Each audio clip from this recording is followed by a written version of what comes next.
What the Venus Project proposes is an entirely different system that's updated to present-day knowledge. The major difference between a resource-based economy and a monetary system is that a resource-based economy is really concerned with people and their well-being, where a monetary system has become so distorted that the concerns of the people are really secondary, if they're there at all.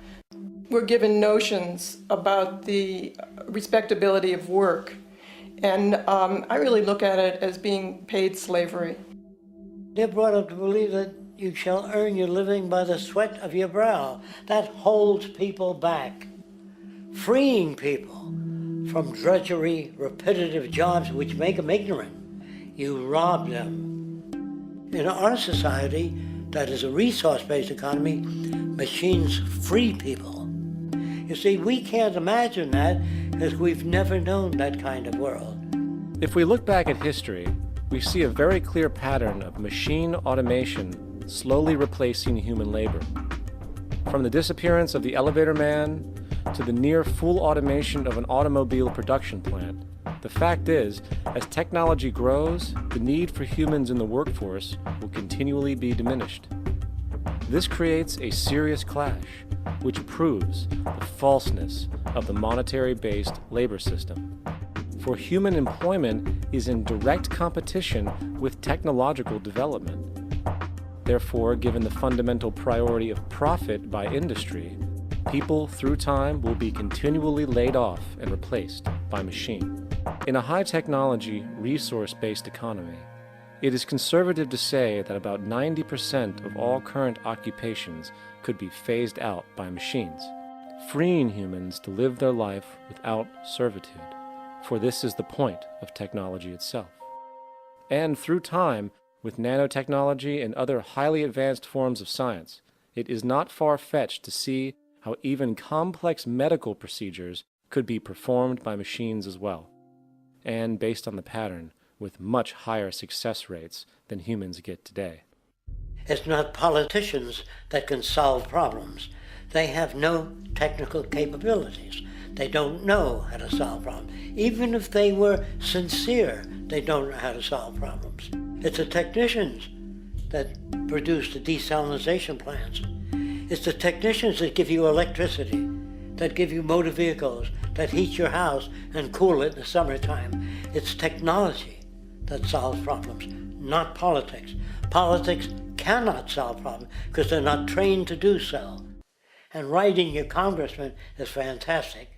They tell you to write your congressman if you want something done.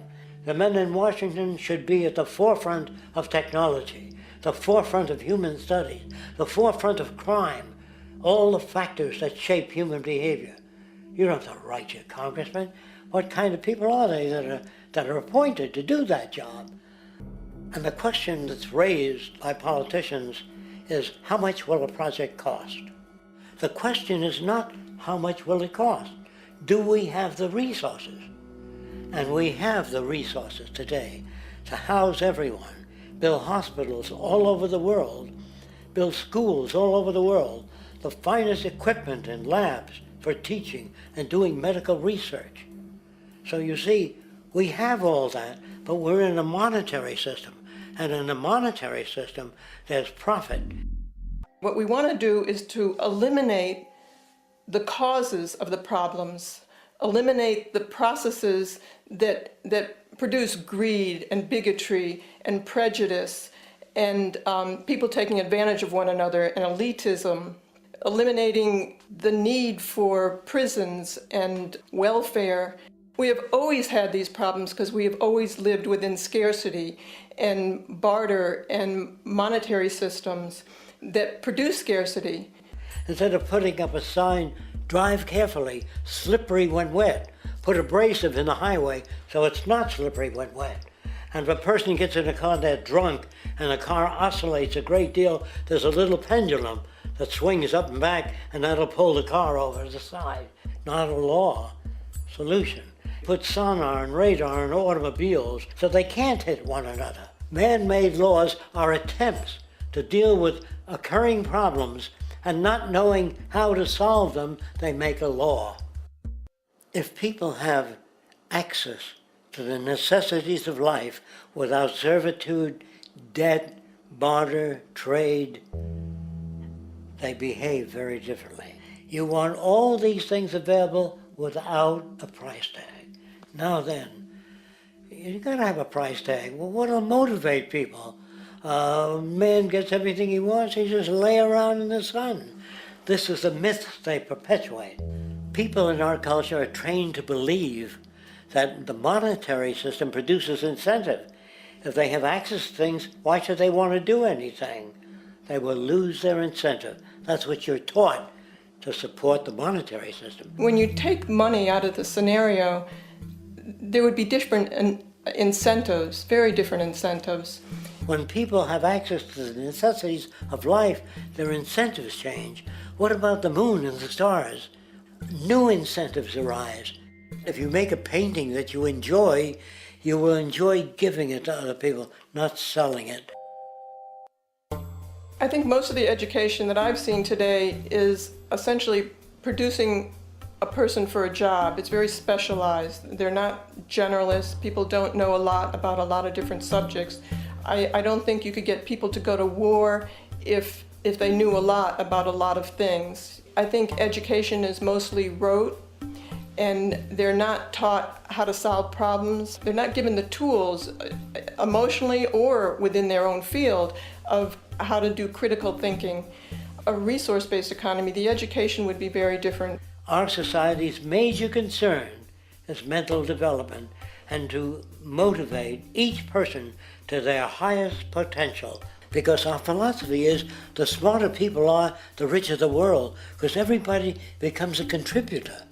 The smarter your kids are, the better my life will be, because they'll be contributing more constructively to the environment and to my life, because everything that we devise within a resource-based economy would be applied to society. There would be nothing to hold it back. Patriotism, weapons, armies, navies, all that is a sign that we're not civilized yet. Kids will ask their parents, didn't you see the necessity of the machines? Dad, couldn't you see that war was inevitable when you produce scarcity? Isn't it obvious? Of course the kid will understand that you were pinheads, raised merely to serve the established institutions. We're such an abominable, sick society that we won't make the history book. They just say that large nations took land from smaller nations, used force and violence. You'll get history talked about as corrupt behavior all the way along until the beginning of the civilized world. That's when all the nations work together.